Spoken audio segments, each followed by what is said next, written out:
Good moaning. So that's what this is going to be. I better put my glasses on because it's quite bright, the sun. Very carefully get them out of the box. Say carefully because I do not want fingerprints on the glass.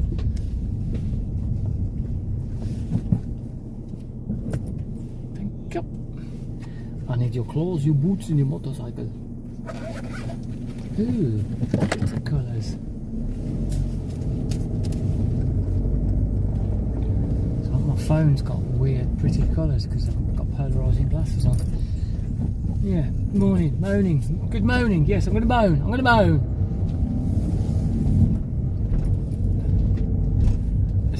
There's three things I want to moan about.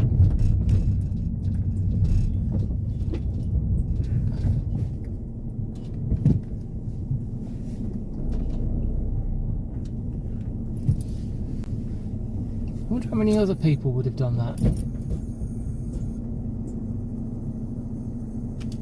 Oh, he did say thank you. I wasn't expecting him to say thank you. So, my first moan is we have got a job coming up, and to make it easier for ourselves, because it's a garden clearance, the patio's full of weeds and God knows what else, so I sprayed the weeds. And I've done that prior to the job. No charge. No, I didn't charge for it. It's in with the job. It was a 5-minute job. Just going around spraying the weeds on the patio. Simple thing with my stepdad, because I got up early on the Friday to do the haul early so that I can beat the heat. And I said, and when I took the van round, I think I spoke to him and said I had to go because I was just so tired. I was up early. He said, yeah. You've never seen me get up at 4:30 shaving every morning. And I'm thinking, you never used to do that. You used to get up about 6:30. 6 o'clock earliest, I think he used to get up, because he used to go out at about 8 o'clock. So, 4.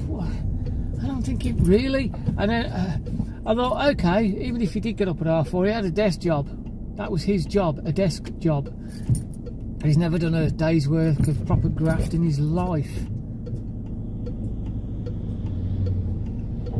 So that kind of annoyed me, because I just think these people, they ain't got a clue. You know, we go out in the morning, we do all this kind of work, and it's a physical job. And then I go home, and then I have to do my accounts. I have to do the brain work then, all my accounts, which I've got to remember I haven't done my accounts for yesterday. I forgot. I haven't got any today. No, because they're all mine. So I had to, I have to do all that, and then half the time I'm still doing other work anyway. Because I mean, he never used to do cleaning or anything like that, housework. It was all down to my mum. You know, she used to cook and everything, and he never used to clean the bathroom or do any ironing or anything like that. So once he'd finished work, that was it. He was pogged and just sitting on the settee. That really annoyed me. And then another thing that annoyed me was, even though I don't like him, there's literally no love lost, I've got to be honest and say that. He called us up one day, a couple of 3 days ago, whatever it was, a week, whatever it was, almost crying down the phone, saying, oh, I've had enough of this, because basically he's got a drive, and it's his drive, but the neighbours at the bottom of the drive have right of access. And originally, when we moved this drive, where the neighbours have always said, oh, he had a building company said, we'll buy the drive off you, because they wanted access for these houses they built on another part of the road. And he refused to pay, he refused to sell them the drive. And that's up to him, it's his drive. I mean, to me, it makes no never mind. I think the problem is like, if you sold that drive, you'd lose access to his garage, and then he'd have the problem of having access to his garage. That would be the issue, which is totally understandable. He has the control to sort of get access to his garage.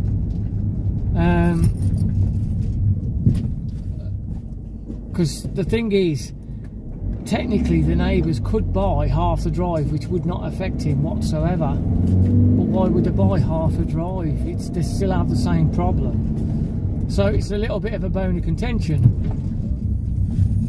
Okay. And it's been like that for years. You know, the neighbours at the bottom, whoever lived there, wanted to buy the drive and whatever. Anyway, so when we moved in temporarily a couple of years ago, I've never really met these neighbours because I moved out years before they moved in, and I'm clearing the drive so you can get access to his. Well, I was doing it. I lived down at the bottom of the drive. If you don't mind, would you be able to clear the bottom of the drive because it's scratching the car? But now it's like, oh, clear the bottom of the drive. It's really, really rude. So that put me on the back foot, whatever the phrase is, and stay there. Why? Make me stop.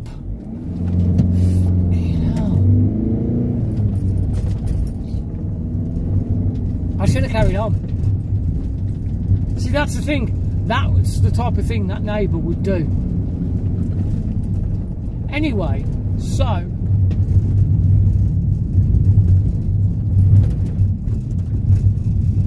they go down the drive. Remember, this is his drive. It actually is his drive. I've checked the deeds and the property. There's no dispute about it whatsoever. It is his drive.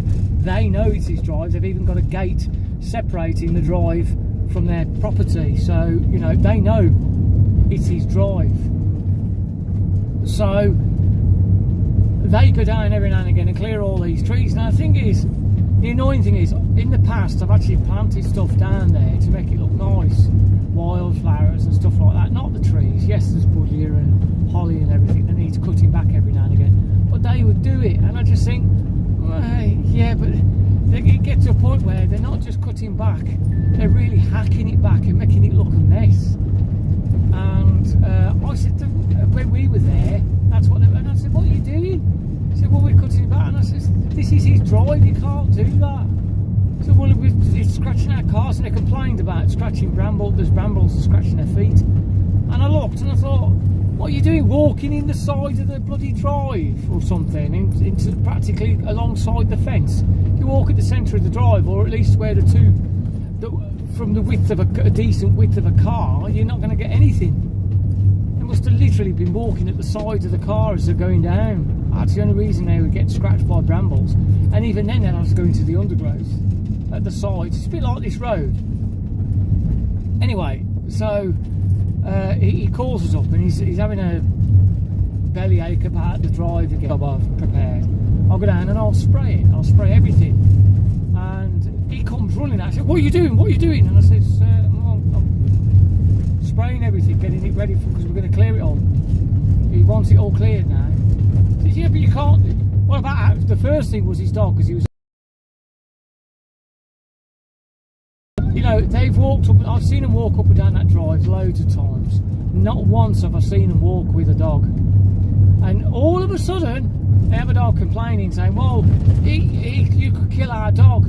What? I said, just keep your dog in for 24 hours, 48 hours max. It'll be fine in this heat. 24 hours would be fine.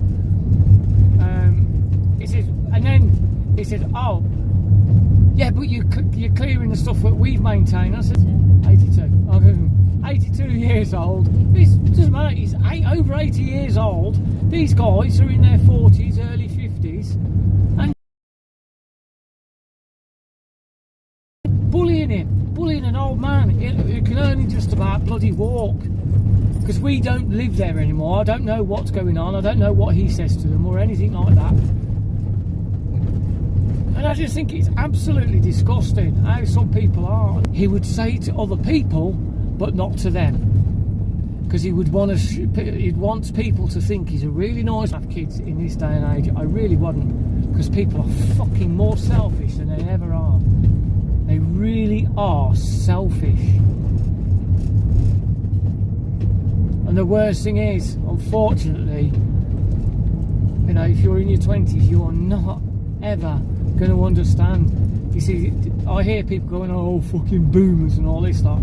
It's because they've lived a completely different lifestyle to you. That's why. Yes, they can be miserable. Yes, they can be awkward and all this. Like, what you got to remember is, it's like, he's a stingy little bastard. He won't spend any money at all. But they lived in a time where, well, We didn't have money. I mean, you have so much nowadays. You know, it was so rare for a household to have not just a phone but a bloody TV. You know what I mean? It was a rarity. Cars, a rarity now. Most people have 2, even some people have 3 cars. You know what I mean? You have no clue, and that's why elderly people are fucking stingy, because they've had to be like that. It's ingrained in them. I'm not defending them, I'm just saying that's how it is. And the problem is, young kids, I see them on the mobile phones, and they have, it's not resting bitch face, it's resting sad face. They all have resting sad face. And even when they talk to you, they don't know how to.